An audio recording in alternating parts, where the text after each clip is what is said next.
ரொம்ப நாளுக்கு அப்புறம் ஒரே ஒரு விஷயம் நான் சந்தோஷம் என்ன அப்டின்னா, மிதுன ராசிக்காரர்களுக்கு இந்த தடவ இதுவரைக்கும் வேலையில இருந்த பிரச்சனையிலருந்து வெளில வரப்போறீங்க. வாட்டெவர் இட் இஸ் அது எதுவாக இருந்தாலும் சரி. வேலை கிடைக்காம வேலையே போயிடுச்சுன்னு புலம்பக்கூடிய ஆட்களுக்கு புது வேலை கிடைக்க போகுது. வேலையில இருந்து முடியலன்னு தவிச்ச எல்லாருக்கும் ப்ரமோஷன், இன்கிரிமெண்ட்ன்னு இந்தான்னு வச்சுக்கோன்னு குரு குடுக்க போறார். அதெல்லாம் எப்போ? ஜூன் மாசத்துக்கு அப்புறம். ஆனா ஜூன் மாசத்துக்கு முன்னாடி வரைக்கும் ஜிப்லாக் கவர் தான் வாயில. வேற வழியே இல்ல. ஏன்னா கொஞ்சம் அப்படிதான் இருக்கு. தலைக்கு மேல வந்த குரு வக்ரமா வேற அமர்ந்திருக்கார்ன்றபோது கொஞ்சம் மனரீதியாக அ டைலமா வந்துட்டே இருக்கும். அதுவா, இதுவா, அதுவா, இதுவான்னு வந்துட்டே இருக்கும். ஆனா ஒண்ணு நெறைய தொழில் மேன்மை கிடைக்க போகிறது. பார்ட்னர்ஷிப் போட்டு சில விஷயத்த பண்ண போறீங்க. இதுவரைக்கும் இல்லாத அளவுக்கு நீங்க எதிர்பார்க்காம நீங்களா திடீர்னு ஒரு தொழில் முனைவோர் ஆக போறீங்க.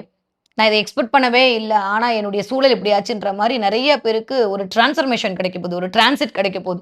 ஃபாரின்ல இருந்தா இங்க வரப்போறீங்க. இங்க இருந்தா ஃபாரினுக்கு போறீங்க. நெறைய பேருடைய வாழ்வியல் மாற்றம் அதுவும் மிதுன ராசிக்காரர்களுக்கு இந்த தடவ கண்டிப்பாக எழுதி வச்சுக்கோங்க. 100 விழுக்காடு இடமாற்றம் உண்டு. நீங்க எந்த ஊர்ல இருந்தாலும், எந்த இடத்துல இருந்தாலும் அந்த இடத்த விட்டு இடமாற்றம் வருவதற்கான வாய்ப்புகளை இந்த தடவ பிரபஞ்சம் உங்களுக்கு வழங்க போகுது. இந்த இடமாற்றம் என்பது உங்களுடைய தகுதி மாற்றமா இருக்க போகுது. சும்மா சாதாரணமாலாம் இங்கிட்டு இருந்து அங்க போறதெல்லாம் இல்லங்க. கெத்தா போறீங்க இந்த தடவ.